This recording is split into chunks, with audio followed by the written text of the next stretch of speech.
Ano kaya ang makikita natin kung lalakad lang tayo ng walang pupuntahan? Hello mga kauaw! Welcome back sa aking vlog. Ako si Miss Au, inyong kababayan dito sa Denmark. Today, wala akong plano, walang schedule at wala ring specific na pupuntahan. Naisipan ko lang lumabas ng bahay, maglakad-lakad at tingnan kung saan tayo dadalhin. Minsan kasi kapag hindi natin minamadali ang lahat, mas na-appreciate natin ang mga simpleng bagay sa paligid na madalas natin hindi napapansin.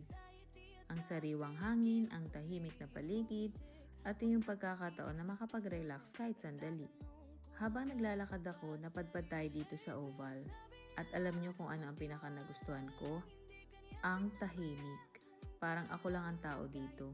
Kaya kung gusto kong umikot ng 5, 10 o higit pa, wala talagang pipigil sa akin, maliban na lang kung mapagod ang mga paa ko.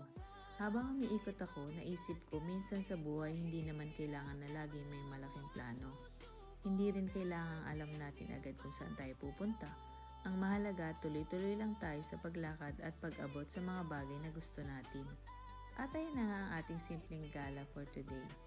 Walang bonggang adventures, walang special na lugar na pinuntahan, pero naging masaya pa rin ang araw dahil minsan, ang simpleng paglabas ng bahay at paglalaan ng oras para sa sarili ay sapat na.